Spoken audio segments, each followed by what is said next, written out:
우리 잠시 기도합시다. 하나님 감사합니다. 오늘도 이렇게 귀한 은혜의 자리를 허락해 주시고 또 신년 처음 재직들이 함께 헌신하며 귀한 은혜를 나누는 시간을 갖습니다. 주님, 이 시간 말씀으로 함께하여 주옵소서. 우리의 심령 가운데 하나님께서 알게 하시고 깨닫게 하시되 주의 비밀한 계시의 말씀을 우리로 하여금 온전히 깨달아 알아 하나님 앞에서 충성된 일꾼으로 쓰임받기에 합당한 재직들 다 될 수 있도록 하나님 은혜 더하여 주옵소서. 부족한 종의 입술을 주장해 주시고 듣는 모든 이들의 마음에 주의 성령으로 충만하게 하셔서 오늘 예배가 끝나고 돌아가는 그 길에는 감사와 기쁨이 있도록 주님 축복해 주옵소서. 주께서 온전한 은혜로 함께해 주실 줄 믿사옵고 감사하며 예수님 이름으로 축복하며 기도드리옵나이다. 아멘. 할렐루야. 네, 감사합니다. 우리 이강렬 목사님 그리고 또 동인교회 당회원 장로님들 또 부족한 종을 또 이렇게 헌신 예배에 특별히 재직 헌신 예배면 1년에 처음 아주 중요한 시간인데 불러주셔서 감사를 드립니다. 오늘 이 시간 큰 은혜가 저와 여러분들 가운데 있기를 간절히 소원합니다. 말씀 인도를 부탁받고 어떤 말씀을 나눌까 고민하며 기도했습니다. 참 여러 가지로 어려운 시대죠. 어려운 시대, 어렵다고만 말하면 항상 뒤로 물러갈 수밖에 없고 또 이런 여러 가지 상황들 속에서 과연 우리가 어떻게 하나님 앞에서 더 충성되이 주의 교회를 섬기며 살아갈 수 있을 것인가 라고 하는 부분을 우리가 좀 한번 같이 생각해보는 시간이 좀 되었으면 좋겠습니다. 우리 동인교회가 사귐과 섬김으로 복음을 전하는 제자들이라는 표어로 이렇게 맞나요? 네, 그 표어로 한 해를 시작하고 있는데요. 하나님께서 우리 교회의 부족한 것들을 말씀으로 가르쳐 주시고 또 그 가운데 새로운 믿음의 결단들이 있어서 오늘 우리 동인교회가 하나님의 귀한 사명들을 감당하는 하늘의 은혜와 땅의 복으로 충만히 채워져서 하나님의 귀한 사명을 감당하는 귀한 주님의 제자들이 다 될 수 있기를 주의 이름으로 축원합니다. 여러분, 예수 믿는 사람들, 예수 믿는 사람들에게 별명이 있습니다. 오늘 성경은요 그리스도인이라고 이야기를 하죠. 그리스도인. 오늘날 당연히 이 그리스도인, 크리스찬, 옛날 말로 하면 예수쟁이, 이런 말들로 쓰여졌는데요. 오늘날에는 당연히 그렇죠 라고 얘기하는 단어입니다. 제가 한번 물어볼게요. 여러분들은 그리스도인이십니까? 대답이 시원찮네요. 그리스도인 맞습니까? 다 너무도 당연한 질문을 하고 있네 라고 생각할지 모르겠습니다. 그런데 이 당연한 말, 그리스도인이라고 하는 말이 초대교회 당시에는 하나의 별칭이었다라고 하는 거예요. 믿지 않는 사람들이 지어준 별명이었다라고 하는 거죠. 우리가 흔히 쓰는 이 그리스도인이라고 하는 단어가 사실 사도행전의 11장, 26장, 베드로전서에 딱 3번 등장합니다. 의외로 적게 등장하는 것 같지 않습니까? 그리고 이 말의 속뜻을 가만히 살펴보면 그리스도에 속한 사람, 그리스도의 사람 이런 뜻이겠지만 실제로는 별로 그렇게 뉘앙스가 좋지 않았다라고 하는 거예요. 야, 저 사람들은 뭐지? 도대체 어떤 사람들이지? 어떻게 해서 저렇게 살지? 보니까 그리스도인이어서 예수쟁이여서 예수 믿는 사람들이니까 그렇구나 라고 이야기하는 거예요. 여러분, 당시에 어떻게 초대교회 성도들이 살았길래 사람들로 하여금 그리스도인이라고 하는 특별한 별칭을 얻을 수밖에 없었을까요? 여러분, 오늘 우리는 당연히 그리스도인이라고 생각하는데 오늘 우리의 그리스도인됨과 그 초대교회 성도들의 그리스도인됨을 한번 이 시간 비교해 봤으면 좋겠어요. 우리가 다 이 자리에 앉으신 분들이 다 재직이시죠? 아니신가요? 네. 하나님의 교회를 섬기는 재직으로 우리 동인교회를 섬겨가는데, 과연 나는 진짜 그리스도인답게 하나님의 교회를 섬기고 있는가? 부족했다면 내 모습에 어디가 부족한지를 한번 좀 진단해 보고 그러면 나는 올 한 해 이렇게 살겠노라고 결단하는 그런 은혜의 시간 되었으면 좋겠습니다. 여러분, 어떻게 이 그리스도인이라고 하는 칭호를 들었을까? 여러분, 그리스도인이라고 하는 칭호가 처음 시작된 곳이 어디냐면 오늘 우리가 읽은 이 11장 어간의 안디옥 교회를 향해서 처음 그리스도인이라고 하는 말이 나왔어요. 왜 이 안디옥의 성도들에게 그리스도인이라고 하는 별칭이 붙여졌을까? 여러분, 사도행전 11장 19절 20절 말씀 한번 읽어봅시다. 11절 20절 말씀입니다. 11절 20절 같이 한번 읽어보겠습니다. 그때에 스데반의 일로 일어난 환란으로 말미암아 흩어진 자들이 베니게와 구브로와 안디옥까지 이르러 유대인에게만 말씀을 전하는데, 그 중에 구브로와 구레네 몇 사람이 안디옥에 이르러 헬라인에게도 말하여 주 예수를 전파하니. 여러분, 그들이 그리스도인이라고 불렸던 이유는요, 그들의 가치관이, 그들의 시선이, 그들의 시각이 그리스도 중심적이었다라고 하는 거예요. 세상을 해석하고 역사를 해석하고 우리 인생을 바라보는 그 시선이 그리스도 중심적이었기 때문에 그들은 세상 사람들로 하여금 그리스도인이라고 하는 칭호를 들을 수밖에 없었다라고 하는 거예요. 여러분, 오늘 19절 20절 자세히 읽어보면 중요한 단어가 등장합니다. 19절에 보면 안디옥까지 이르러 라고 하는 말이 있어요. 그리고 20절에 보면 구브로와 구레네 몇 사람이 안디옥에 이르러 라고 하는 단어가 나옵니다. 이 말이 왜 두 번이나 겹쳐서 나올까요? 안디옥이 왜 중요합니까? 이 안디옥은 세계 선교의 시작점이에요. 세계 선교가 어디서 시작됐느냐? 예루살렘 아닙니다. 안디옥이었어요. 세계 선교가 이곳에서 비로소 시작됐다고 하는 거예요. 여러분, 오늘 우리가 이 자리에 앉아서 예배드릴 수 있는 이유가 어디 때문이에요? 안디옥이에요. 안디옥에서 처음 복음이 전해지기 시작해서 사도 바울로 하여금 소아시아와 유럽과 또 그곳에 퍼져 있던 복음들이 전 세계로 이동하면서 이 동방의 아침의 나라, 아무에게도 알려지지 않았던 이 땅에까지 하나님의 복음이 전파됐고 우리 교회가 세워지고 오늘 이 시간 이 자리에 우리가 앉아 있는 거라는 거죠.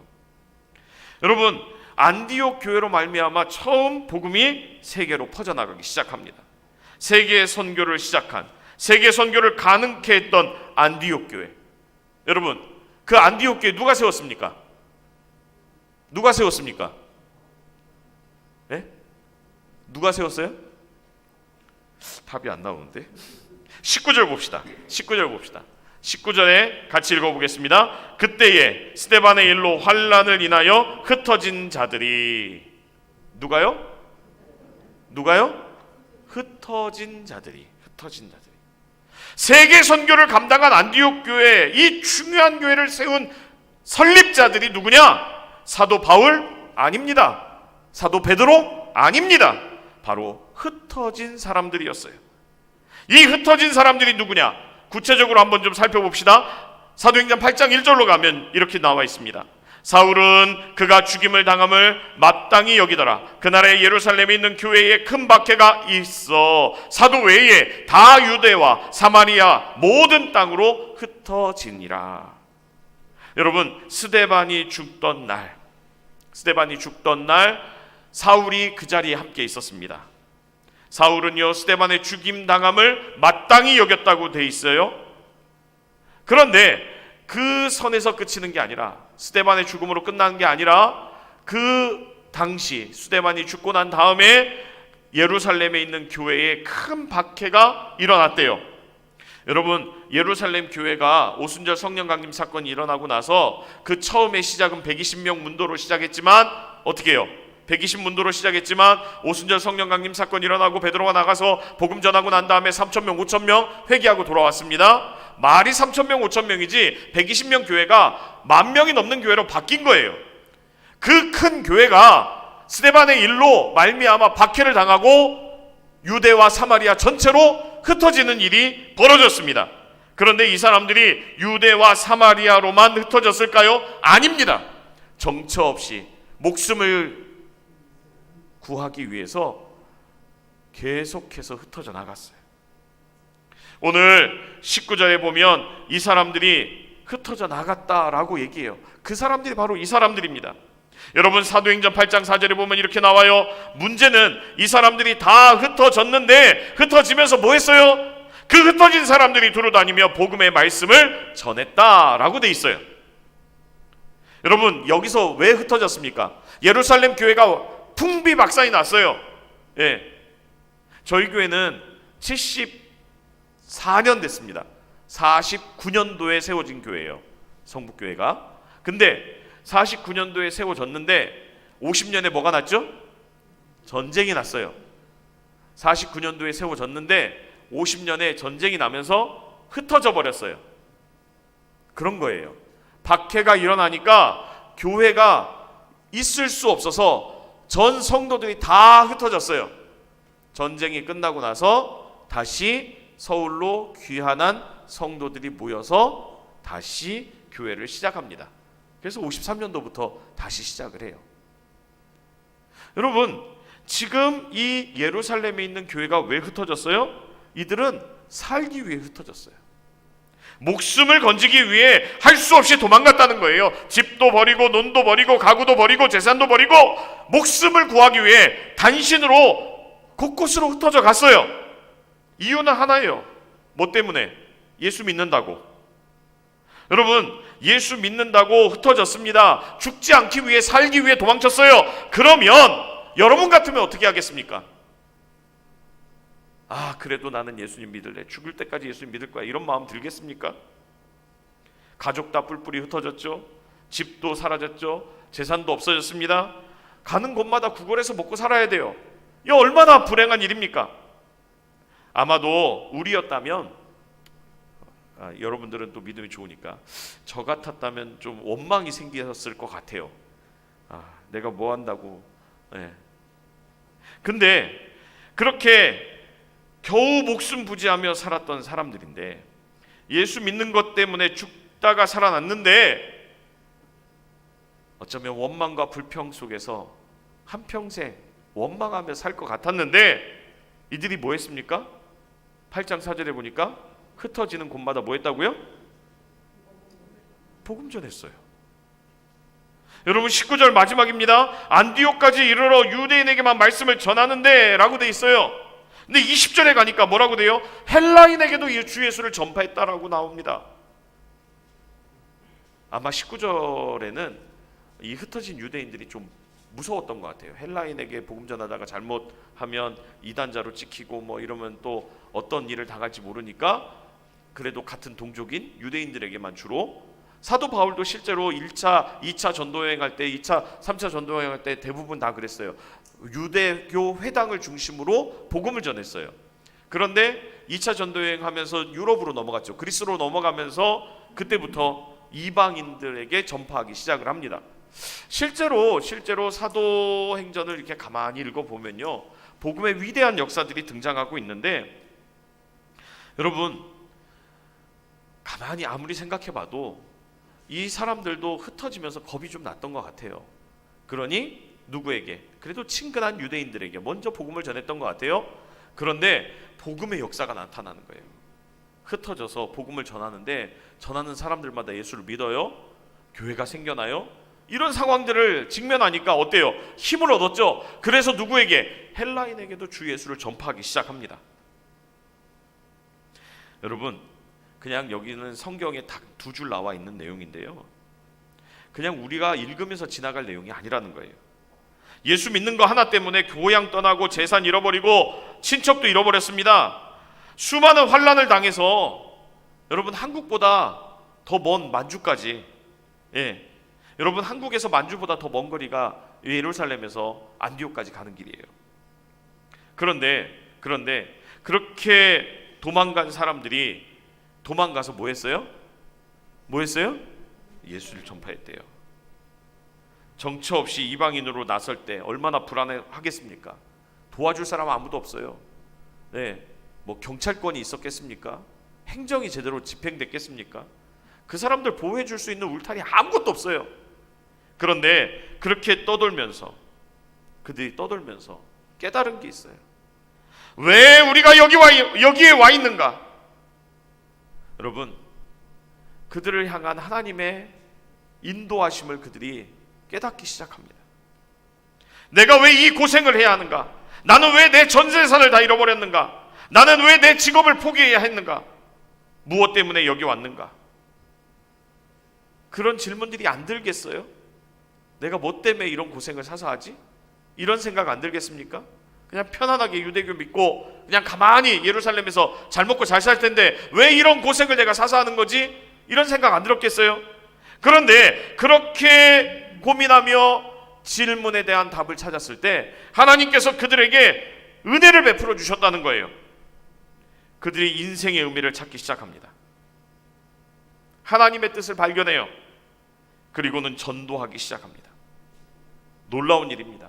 흩어진 건 피동적이었지만 복음은 자발적으로 전하기 시작했어요. 하나님께서 강권적으로 나타나서 야, 너 복음 전해, 안 그러면 죽어, 이런 얘기 하지 않았어요. 억지로 된 현실 속에서 자발적으로 자신의 할 일을 찾고 복음을 전하는 안디옥 교회 성도들을 만나게 된 겁니다. 여기가 중요한 거예요.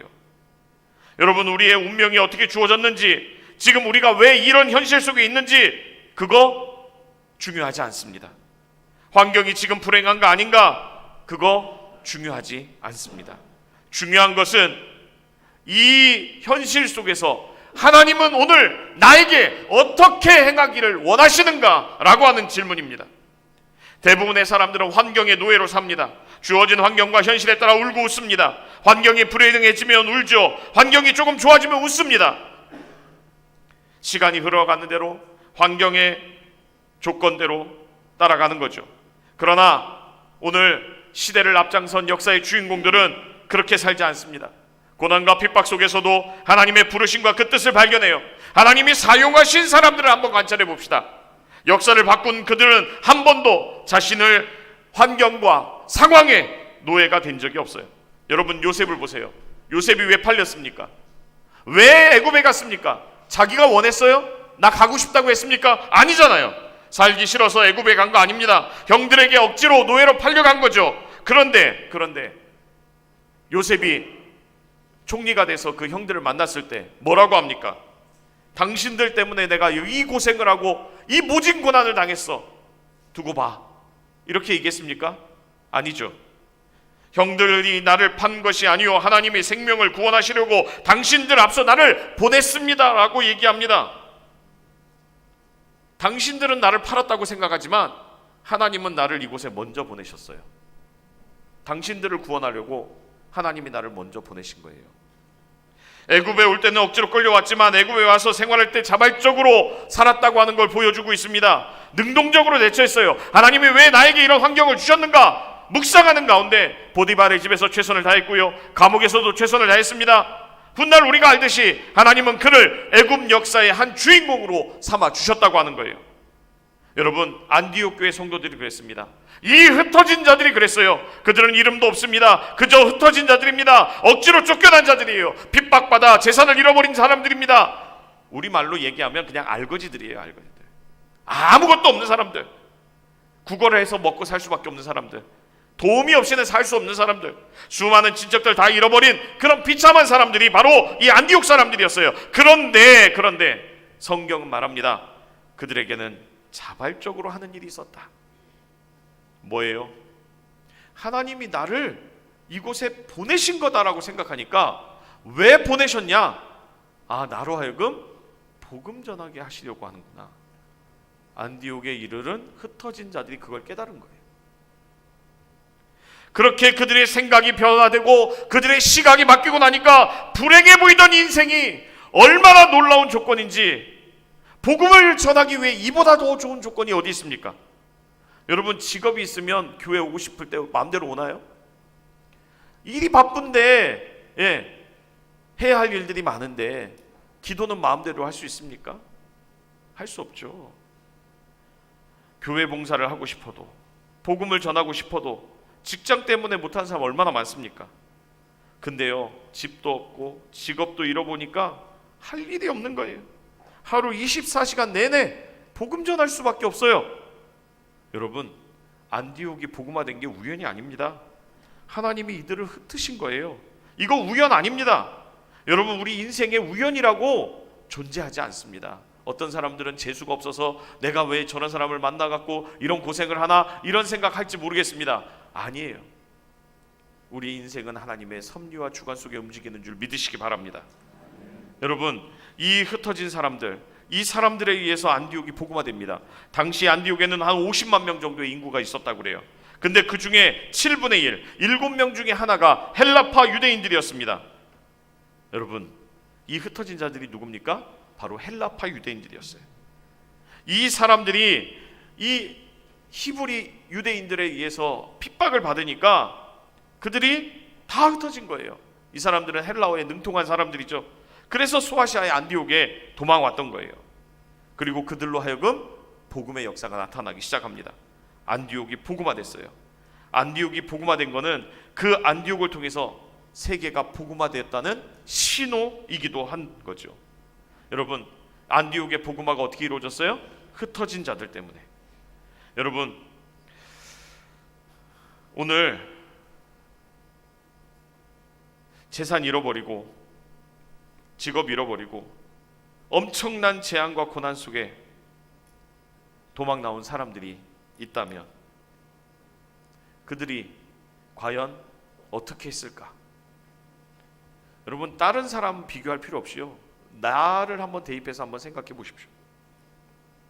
그런데 그들이 안디옥에 들어왔는데 보니까 뭐해요? 예수님 전하고 있어요. 세상 사람들이 보기에는 이해할 수 없는 거예요. 야, 저 사람들 뭐지? 뭔데 저렇게 하지? 자기 같으면 도저히 이해할 수 없는데 웃어요. 기뻐요. 전하는 말씀에 능력이 있어요. 예수를 믿지 않고는 견딜 수 없는 상황이 일어나요. 그러니 그 사람들이 뭐라고 하는 거예요? 저 사람들이야말로 예수에 미친 사람들이다. 저 사람들이야말로 예수쟁이다. 저 사람들이야말로 그리스도께 속한 사람이야 라고 하는 이야기를 그들이 했다고 하는 거예요. 여러분, 그리스도 중심으로 역사를 바라보면 해석되지 않을 게 없습니다. 예수를 올바로 믿어보면, 그리스도를 우리의 삶의 주인으로 모셔보면 오늘 우리의 시선이 바뀌고 우리의 가치관이 바뀌고 역사를 이해하는 눈이 바뀌는 줄 믿으시기 바랍니다. 여러분, 오늘 우리의 과거가 다 해석되는 거예요. 예수 믿는 사람이 어떤 사람입니까? 역사를 올바로 해석한 사람들이에요. 그리스도의 눈으로 해석할 줄 아는 사람입니다. 예수 믿고 나도 여전히 과거의 원망과 불평을 그대로 품고 있는 사람들이 많아요. 여러분, 예수님을 중심으로 우리의 삶을 한번 돌아보시기 바랍니다. 혹시 질병 가운데 고통하고 있습니까? 경제적인 고난이 우리 애를 휘감아 오고 있습니까? 못된 남편 만나서 고생하고 있습니까? 아니면 정말 착하지 않은 아내 때문에 고생하는 남편이 있습니까? 여러분, 왜 이런 사람 만나게 했는지, 왜 이 사람과 내가 짝을 이뤄 가정을 이뤘는지, 왜 나에게 이런 질병이 왔는지, 왜 나에게 이런 어려움이 왔는지 주님을 중심으로 바라보기 시작하며 그 모든 일들이 이해된다고 하는 거예요. 이 흩어진 자들은 엄청난 고난 속에 있었지만 그곳에서 좌절하거나 원망하지 않습니다. 오히려 그 환경을 뛰어넘어 우리를 통해 일하시고자 하는 하나님의 뜻을 이루어드리는데 자신을 아낌없이 헌신합니다. 그래서 그들은 그리스도인이었습니다. 여러분, 두 번째로 그들에게 있었던 또 다른 모습을 보여주고 있는데요, 이 안디옥에 존재하고 있었던 이 그리스도인들, 위기 가운데 있었던 그들이 어떤 사람이었는가에 대해서 설명해 주고 있습니다. 이 사람들은요, 탁월한 영향력을 가지고 있었던 사람들이에요. 탁월한 영향력. 여러분, 왜 이들이 복음을 전하는 것을 사람들이 듣고 예수를 믿었을까요? 여러분, 많은 사람들이 착각하는 게 있어요. 지식이 막 많고, 우리 훈련 많죠. 복음 전하는 훈련. 뭐 대표적인 게 전도 폭발 훈련 이런 거 아닙니까? 저도 전도 폭발 훈련을 가르쳐 보기도 했지만 엄청나요. 1시간 반 동안 그냥 줄줄줄 외워서 복음을 전합니다. 그런데 그거 못하면 복음 전하지 못할까요? 아니에요. 사람들이 보는 것은 우리 입술에서 나오는 좋은 말이 아니라 우리의 삶입니다. 그리스도 중심의 선한 영향력. 여러분, 안디옥 교회가 안디옥 지역을 복음화시킬 수 있었던 배경에는 뭐가 있었을까요? 바로 예수님 중심의 선한 영향력이 있었기 때문이라는 거예요. 오늘 한국 교회는요, 이 선한 영향력에 대한 오해가 있는 사람들이 많아요. 교회에 와서 열심히 봉사하고 처리하고 새벽 기도하면 영적인 사람이고 영적인 영향력이 있는 것처럼 생각합니다. 그런데요, 진짜 선한 영향력은 교회에서 나타난 영향력이 가정에서, 회사에서, 사람들과의 관계 속에서 동일하게 나타나야 합니다. 여러분, 교회에 너무 열심인 집사님이 있어요. 그래서 그 부인 집사님한테 물어봤어요. 바깥 집사님이 너무 훌륭하시고 영적으로 탁월한데 집에서는 어떠세요? 그랬더니 그 부인 집사님이 그러더래요. 한번 살아봐요. 한번 살아봐요. 딴 말 안 해요. 한번 살아보세요 이러더래요. 여러분, 성경을 많이 알고 줄줄 외우고 성경을 여러 번 읽었습니까? 전도상 많이 받았습니까? 그런데 집에서 인정 못하면 그거 온전한 영향력이 아니죠. 그리스도 중심의 영향력이 아니에요. 오늘날 우리의 문제가 뭡니까? 삶이 없어요. 신앙과 생활 중에 생활이 없어요. 24절에 보면 바나바에 대해 설명합니다. 24절 말씀 같이 한번 봅시다. 24절입니다. 바나바는 착한 사람이요 성령과 믿음이 충만한 사람이라 이에 큰 무리가 죽게 더하여지더라. 안디옥에 바나바라는 사람이 있었는데 이 사람 때문에 안디옥 교회에 부흥이 일어나더라는 거예요. 여러분, 바나바를 설명해 준 세 가지 단어가 있습니다. 뭡니까? 첫 번째 착한 사람, 두 번째 성령이 충만한 사람, 세 번째 뭡니까? 믿음이 충만한 사람. 성령과 착한 사람, 성령과 믿음이 충만한 사람. 여러분, 지금 이 문장을 보면요, 헬라어 문장을 보면 착한 사람, 성령 충만, 믿음 충만이 동일하게 놓여져 있어요. 누가 성령 충만한 사람인가? 누가 믿음 충만한 사람인가? 인격적으로 착한 사람입니다. 여러분, 우리가 베드로도 그 기질이 안 변했는데 그냥 이렇게 살다 죽게 내버려 둬요 하는 사람들이 있어요. 아니요, 예수 믿으면 변화돼야 돼요. 예수 믿고 변화되지 않으면 안 돼요. 마음은 원이로되 육신이 약하다, 이게 핑계가 됩니까? 인격적으로 결함이 없도록 해야 합니다. 아내에게 따뜻하게 대해야 합니다. 남편에게 공손해야 합니다. 그런 사람이 성령 충만한 사람이고 믿음 충만한 사람이에요. 우리가 그리스도인이라고 하는 아름다운 별명을 얻기 위해 우리 안에 그런 그리스도 중심의 선한 영향력이 있어야 된다는 거예요. 갈라디아서 5장 22절 23절에 보면 오직 성령의 열매는 사랑과 희락과 화평과 오래 참음과 자비와 양성과 충성과 온유와 절제니 이 같은 것을 금지할 법이 없느니라 그랬어요. 여러분, 성령의 열매가 40일 금식 기도입니까? 성령의 열매가 처리하는 겁니까? 성령의 열매에 무슨 능력이 있습니까? 근데 오늘 본문에 보면 이 성령의 열매는 어떤 능력이 나가는 게 아니라 인격적인 변화가 나타나는 거다라고 말씀하고 있어요. 여러분, 오늘 우리 동인교회 모든 재직들에게 이런 능력이 회복되기를 주의 이름으로 축원합니다. 여러분, 우리 안에 아름다운 변화가 있어야 돼요. 인격과 영적인 삶이 온전한 균형을 이루고 회복돼야 된다고 하는 겁니다. 여러분, 바나바는 그런 사람이었어요. 그랬기 때문에 그가 전하는 복음이, 그가 부자가 아니어도, 그가 학위가 있는 그런 사람이 아니어도 그가 말하는 말에 권위가 있고 그 말을 듣는 사람들이 그 말을 듣고 예수를 믿는 역사가 일어났다고 하는 겁니다. 여러분, 바나바는요 정말 탁월한 사람이었어요. 왜요? 오늘 25절에 보면 바나바가 사울을 찾으러 다소에 가서 만남에 안디옥에 데리고 와서 둘이 교회에 1년간 모여 있어 큰 무리를 가르쳤고 제자들이 안디옥에서 비로소 그리스도인이라 일컬음을 받게 되었더라 라고 되어 있습니다. 바나바는 어떤 사람이에요? 착하고 영적으로 충만한 그런 지도자 정도가 아니었습니다. 하나님이 맡기신 직분을 탁월하게 수행하는 능력을 가지고 있었어요. 여러분, 오늘 재직들이 이래야 돼요. 그냥 마음만 착하고 끝나면 안 됩니다. 하나님이 주시는 지혜와 능력, 하나님이 주시는 은사를 가지고 하나님의 교회를 각각의 자리에서 맡겨진 일들을 탁월하게 해내는 사람들이 있어야 돼요. 여러분, 바나바는요 선한 영향력과 더불어 능력을 가지고 있었던 사람이에요.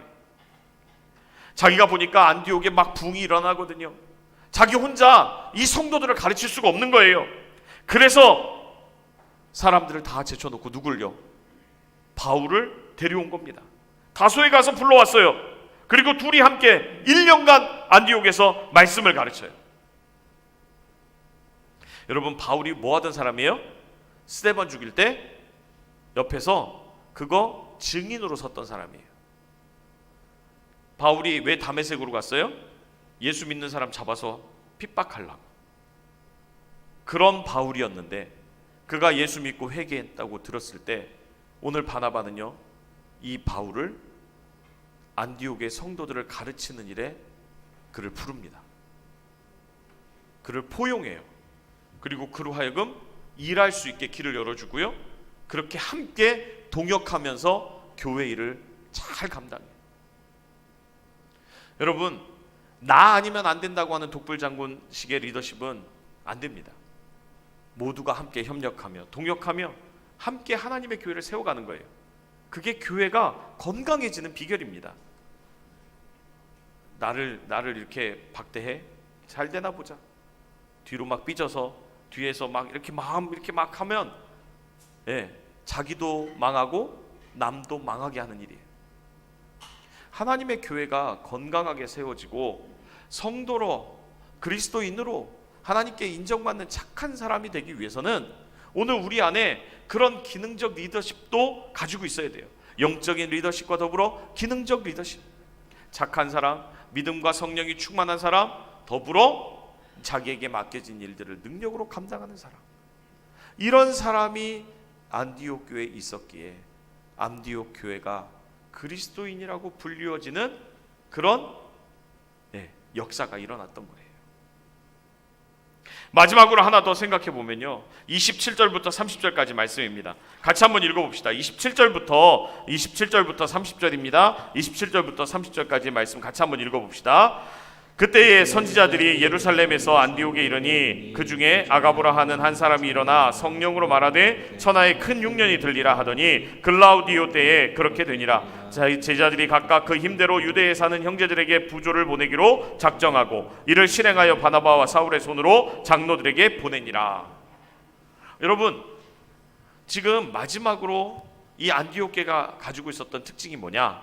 바로 그리스도 중심의 헌신적인 사랑의 역사들이 일어났던 교회예요. 여러분, 이 사람들이 어떤 사람이라고 그랬어요? 흩어진 사람들, 예루살렘에서 쫓겨나서 안디옥에 온 사람들, 그리고 실제로 안디옥에 와서 전도해서 교회를 이루었죠. 여러분, 사람도 많아졌습니다. 부흥했어요. 어쩌면 경제적으로 어느 정도 안정됐을지도 모르겠어요. 그런데 그때 온 천하에 가뭄이 들었습니다. 당시 역사를 읽어보면 예루살렘의 가뭄이 아주 심했다라고 기록되어 있어요. 예루살렘에 남아있던 형제들이 굉장한 어려움을 당하고 있다는 소식이 들려옵니다. 그래서요, 어떻게 합니까? 각각 그 힘대로 그들은 유대에 사는 형제들에게 부조를 보내기로 작정합니다. 여러분, 지금 안디옥에 있는 성도들 중에는 부자도 있고 가난한 사람도 있을 겁니다. 그리고 흩어진 자들, 그 안디옥 교회 리더들은요 대부분 다 어떤 사람이에요? 쫓겨난 사람들이에요. 리더들이, 그 말은 리더들은 다 대부분 어떤 사람이에요? 가난하고 어려운 상황이에요. 그런데 예루살렘 교회 형제들이 어려움을 당하고 있다는 소식을 들었을 때 어떻게 합니까?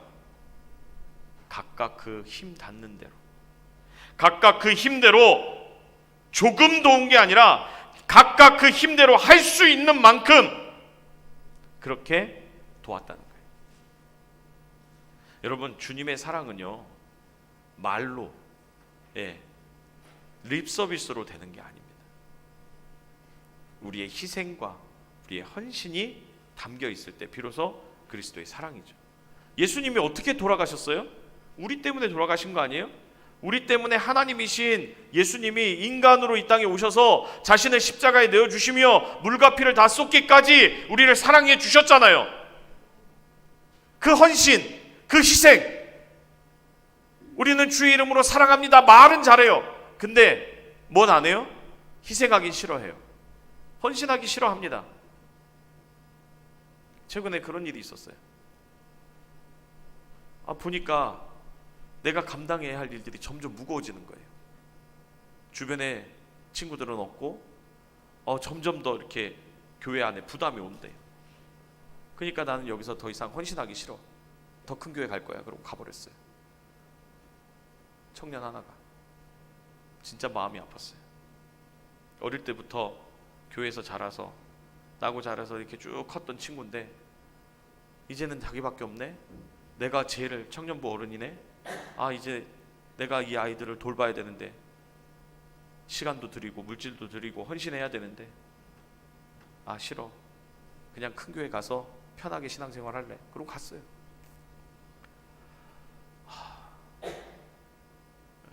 너무 속상하더라고요. 아직도 저는 그 친구를 만나지 않았어요. 왜요? 제가 만나면 간 거니까. 이제 공식적으로 가게 된 거니까 안 만났어요. 왜? 언제든지 다시 올 수 있도록 제가 길을 열어주고자 안 만났어요. 제가 만나고 나면 목사님 허락했어, 이 말 할까봐. 여러분, 우리가 믿음으로 산다고 계속 얘기해요. 주님의 사랑으로 사랑한다도 얘기를 해요. 주의 사랑을 계속해서 이야기합니다. 근데 막상 우리의 사랑이 필요로 한 곳에 헌신하지 않으려고 그래요. 예수님 닮아가겠다고 말해놓고 예수님 안 닮은 거죠. 어려운 교회를 보면서 물질을 보내주는 거 필요합니다. 저희는요, 이 코로나 터지고 3년 동안 맥주 감사 헌금을 1,000만 원씩 우리가 작정을 하는데 1,000만 원 전액씩 다 선교지하고 미자리 교회에 그냥 다 보냈어요. 여태까지 그런 적이 없어요. 그렇게 이 감사 헌금 들어오면 다 경상으로 들어가서 교회 재정에 다 썼지. 그런 적이 없어요. 근데 하나님이 갑자기 마음을 주시더라고요. 야, 감사의 헌금인데 추수감사절은 너무 이제 액수가 커서 그거는 제가 못 하겠더라고요. 용기가 안 나서. 근데 맥주 감사는 가능하니까 선교지에 보내고, 그래서 첫 해 2020년도에는 한 17,000장, 그때는 좀 마스크가 비쌀 때잖아요. 17,000장 마스크 선교지에다가 다 보내고, 그리고 주변에 미자리 교회에다가 이렇게 해서 전액 다 씁니다. 아예. 작년에도 전액 다 씁니다 하고, 그렇게 3년을 그렇게 썼어요. 근데 하나님께서 그렇게 하면 재정이 부족해야 된다고 생각하잖아요. 절대 안 그럽니다. 하나님이 더 많이 쓸 수 있도록 더 많이 채워주시더라고요. 항상 작정한 헌금보다 훨씬 더 많이 들어오고요, 더 많이 쓸 수 있게 하시더라고요. 여러분, 사랑은 참으로 버리는 거예요. 옛날 그 복음송가 중에 그런 거 있죠. 사랑은 참으로 버리는 거. 이상 하나 동전하니 움켜잡으면 없어지고 쓰고 빌려주면 위에 넘치게 가득 차네. 그냥 웃으면서 하는 노래였잖아요. 근데 제가 요즘에 목회를 하면서 그거 이게 비밀이구나 라는 생각을 해요. 사랑은 나누면 커지는 거예요. 그리고 더 많은 것으로 하나님이 채워주시더라고요. 안디옥계는 그 비밀을 알았던 것 같아요. 다 어려웠지만, 다 힘들었지만 그 어렵고 힘든 가운데서도 나누고 베푸는 일들을 아낌없이 했어요. 그래서 그 어려운 중에도 사도 바울과 바나바를 이방의 선교사로 파송할 수 있었던 거예요. 선교사 한 명 파송하기 쉽지 않잖아요. 파송했어요. 물질도 보내고 기도도 하면서. 여러분, 안디옥 교회가 왜 그리스도인이라고 불렸는지 이해가 되십니까? 그리스도 중심의 가치관, 역사관, 그리스도 중심의 선한 영향력, 지도력이라고 할 수 있죠. 그리스도 중심의 사랑과 헌신, 이것이 그들에게 있었기 때문에 오늘 안디옥에 살던 불신자들이 안디옥에 사는 그리스도인들을 보면서 야, 니들은 진짜 그리스도인이다 라고 얘기했던 거예요. 여러분, 오늘 우리의 가슴에 손을 얹고 한번 생각해 보십시다. 오늘 우리에게는 그런 그리스도 중심의 역사관이 있습니까? 내 삶을 해석해내고 예수님 중심으로 하나님께서 나를 부르시고 나의 삶에 이런 일들을 허락하시고 내 삶을 인도하시는 가운데 이런 일들이 이해가 되어지십니까? 일어나는 일들이 다 해석되어지십니까? 오늘 우리 안에 그리스도 중심의 그런 선한 영향력들이 나타나서 우리를 바라보면서 믿지 않는 사람들이 야, 넌 진짜 예수쟁이야, 넌 진짜 예수 믿는 사람이야, 넌 진짜 그리스도인이야 라고 하는 그 말들이 우리 안에, 우리의 귀에 들려올 정도로 우리가 살고 있습니까? 또 우리 안에 그런 아름다운 헌신이 있습니까? 사랑하는 성도 여러분, 오늘 이 말씀이 저에게도 의미가 있지만 오늘 이 자리에 앉아있는 저와 여러분들에게 하나님의 큰 교훈으로 다가올 수 있기를 주의 이름으로 축원합니다. 여러분, 무조건 헌신하라는 거 아니에요. 무조건 희생하라는 거 아닙니다. 예수 믿으면 이해되어지고요, 예수 잘 믿으면 영향력들이 나타나고요, 예수 잘 믿으면 헌신하고 봉사하고 희생하고 사랑하는 거예요. 그러면요, 변화된 삶의 열매들이 나를 새롭게 하고 나의 삶에 하나님의 풍성한 은혜가 나타나며 내 안에 감사와 기쁨이 넘쳐나고 감격이 충만해지고 그 은혜로 말미암아 행복한 삶을 살 수 있게 만들어준다는 거예요. 가진 것 없어도, 가진 것 없어도, 누릴 수 있는 거 없어도, 여전히 어려운 가운데 있어도 안디옥에 사는 그리스도인들은 행복한 사람들이었다는 거죠. 어려운 시절입니다. 코로나, 우크라이나 전쟁, 앞날이 어떻게 된다고 할지 나오는 예측들마다 다 어려워요. 경제는 점점 더 어렵다고 그럽니다. 그러나 그 속에 세상을 이겼던 안디옥 교인들만큼 어려운 상황이었을까요? 그럼에도 불구하고 그들이 그리스도인이라고 하는 별칭을 받으며 세상을 이기는 영향력 있는 그리스도인들로 살아갔던 것처럼 오늘 저와 또 이 동인교회 모든 재직들이 참된 그리스도인으로 하나님이 주시는 은혜와 복을 누리며 오늘 이 2023년들을 온전히 주님을 잘 믿고 행함으로 말미암아 하나님이 주시는 은혜와 복으로 넉넉히 이기는 복된 믿음의 삶이 될 수 있기를 주 이름으로 간절히 축원합니다.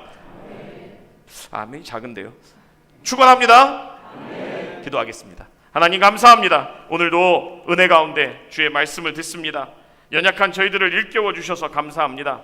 하나님 은혜 아래 바른 믿음의 사람들로 온전히 헌신하는 저희들 되게 하여 주옵소서. 우리의 걸음과 삶을 주님이 온전히 이끌어 주실 줄 믿사옵고 감사하며 예수님 이름으로 축복하며 기도드리옵나이다. 아멘.